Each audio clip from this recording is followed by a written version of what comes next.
उत्तराखंड के गढ़वाल हिमालय माउंटेन्स में तिब्बत की सीमा पर स्थित है भारत का प्रथम गांव माना। कहते हैं माना गांव की अपनी ही एक अलग कहानी है। कहानी वो जो महाभारत से जुड़ी है। कहानी वो जहां से पांडव स्वर्ग के लिए प्रस्थान किए थे, जहां महर्षि वेदव्यास जी ने आकर 18 महापुराणों की रचना की थी और जहां स्वयं गणेश जी ने आकर महाभारत लिखी थी। आप इंडिया में माँ सरस्वती नदी को सिर्फ इसी जगह से देख सकते हैं। उसके बाद वो पाताल में लुप्त हो जाती हैं और यहाँ से 5 किलोमीटर का ट्रैक करके दर्शन होते हैं उस अद्भुत वसुधारा के, जो पापियों के ऊपर नहीं गिरती है। बद्रीनाथ धाम के दर्शन करने के बाद अगले दिन हमने डिसाइड किया हमें भारत के प्रथम गांव माना के लिए जाना है। अगले दिन हम सुबह सुबह निकल जाते हैं माना विलेज के लिए। माना विलेज बद्रीनाथ से सिर्फ 3 किलोमीटर की दूरी पर स्थित है। बद्रीनाथ से माना के लिए शेयर टैक्सी मिल जाती है। आप चाहो तो आप माना पैदल भी जा सकते हो हमारी तरह।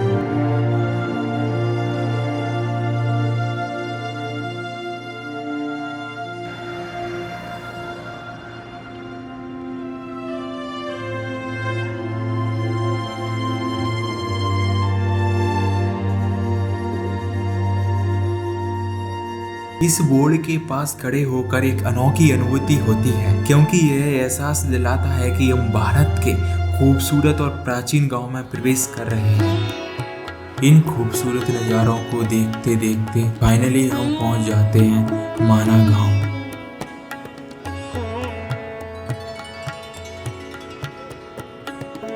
माणा गांव के लोकल लोगों के अनुसार माणा घूमने की शुरुआत यहाँ के गणेश गुफा से करनी चाहिए। तो सबसे पहले हम जाते हैं गणेश गुफा की ओर।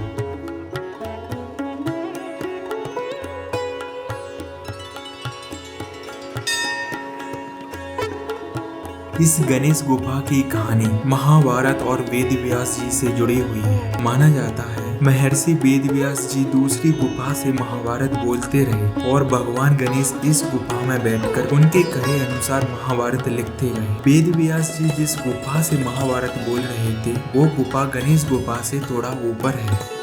गुफा में प्रवेश करते ही आपको एक विशेष ऊर्जा और शांति का अनुभव होता है जो इस स्थान की दिव्यता को बताता है। गणेश गुफा के अंदर आकर ऐसा लगता है जैसे आप सीधे इतिहास के उन पन्नों में प्रवेश कर रहे हो जहां महाभारत की रचना हुई थी। गणेश गुफा के दर्शन करने के बाद हम आगे बढ़ते हैं वेदव्यास गुफा के दर्शन के लिए, जहां से महर्षि वेदव्यास जी ने महाभारत बोली थी। भगवान गणेश को महाभारत लिखवाने के अलावा माना जाता है कि वेदव्यास जी ने यही वेदों को 4 भागों में बांटा और साथ ही 18 पुराण लिखे थे। व्यास गुफा के दर्शन करके आपको महसूस होगा कि यह साधारण सी गुफा कितनी असाधारण घटनाओं की साक्षी है। इस गुफा के ऊपरी भाग पर स्थित चट्टान का आकार एक पोती की तरह है। माना जाता है जैसे सिर्फ वेदव्यास और भगवान गणेश जी ही जानते थे। कहते हैं इस हिस्से को वेदव्यास जी ने अपनी शक्तियों से पत्थर में बदल दिया। व्यास गुफा के बाद हम आगे जाते हैं भीम पुल और सरस्वती नदी के दर्शन के लिए, जो व्यास गुफा से कुल 500 मीटर की दूरी पर है।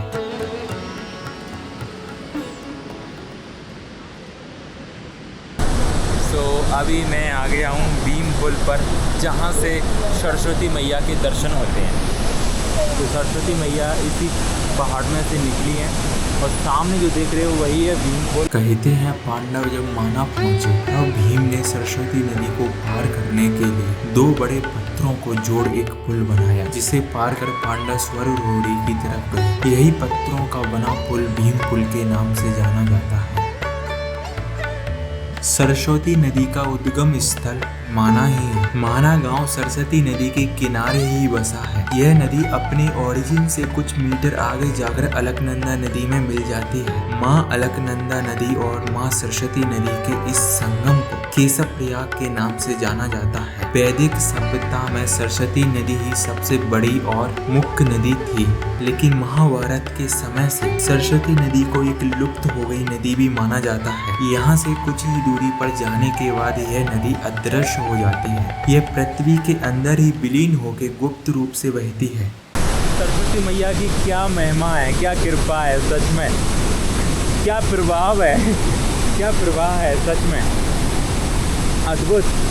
इस जगह पर अभी मैं अपने आप को बहुत ज़्यादा सौभाग्यशाली मान रहा हूँ कि मैं इस जगह पर हूँ। सच में सरस्वती मैया के दर्शन पाकर मैं धन्य हो गया।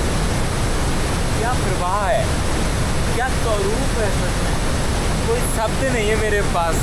तो सरस्वती मैया के दर्शन करके भीम पुल से आगे अभी हम जा रहे हैं वसुधरा जलधारा के लिए, जो कि 5 किलोमीटर है यहाँ से स्वर्ग रोहिणी मार्ग। सरस्वती नदी के दर्शन करने के बाद हम आगे बढ़ते हैं एक कठिन लेकिन अद्भुत ट्रैक की ओर, जिसे वसुधारा जलप्रपात कहा जाता है। पांडव इसी मार्ग से स्वर्ग की ओर गए थे। आपको स्वर्ग में जाने वाला यह प्रवेश द्वार नजर आएगा। यहाँ की ठंडी हवाएं और शांत वातावरण आपको प्रकृति की गोद में होने का एहसास दिलाता है। वसुधारा वाटरफॉल का ट्रैक कुल 6 किलोमीटर का होता है। यह ट्रैक थका देने वाली चढ़ाई और ऊबड़ खाबड़ रास्ते से होकर गुजरता है।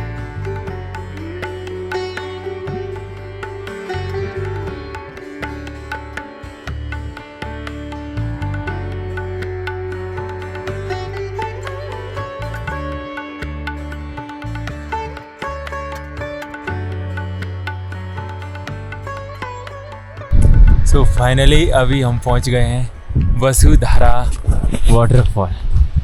3.5 घंटे का ट्रैक करके फाइनली हम पहुंच जाते हैं वसुधारा वाटरफॉल। यह झरना अपने आप में ही अनोखा है। इसके बारे में कहा जाता है इसकी एक भी बूंद पापी इंसान पर नहीं गिरती है। यह वाटरफॉल लगभग 400 फीट की ऊंचाई से गिरता है। स्कंद पुराण के अनुसार वसुधारा का एक छींटा भी अगर मनुष्य के तन पर पड़ जाए तो उसके सारे पाप मिट जाते हैं। सच में वो ऊपर से जो पानी की फुहार आ रही है ना, बहुत ज़्यादा तेज आ रही है। पूरा गीला हो गया हूँ मैं पूरा। पहले आया था उस टाइम पे इतना तेज बहाव नहीं था, इतना तेज प्रभाव नहीं था। अभी देखो सच में सिर्फ 2 मिनट के अंदर अंदर पूरा गीला हो गया हूँ मैं पूरी तरह से।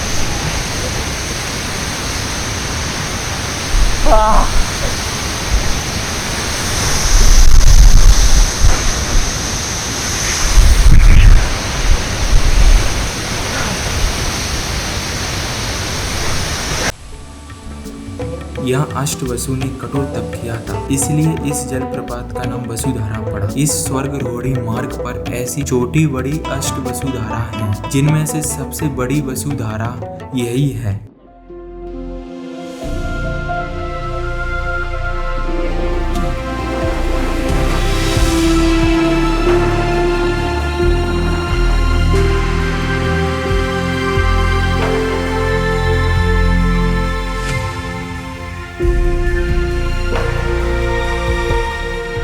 भारत के प्रथम गांव माना के इस यात्रा में महाभारत के इतिहास का साक्षी बना। I have no words to express that emotions. फिर चाहे वो माँ सरस्वती नदी के अद्भुत दर्शन हो या फिर वसुधारा के जल में भीगना हो, वो एक अद्भुत एहसास थे। यह सिर्फ एक लोकेशन नहीं है, यह है देवभूमि उत्तराखंड की सबसे मिस्टीरियस प्लेस।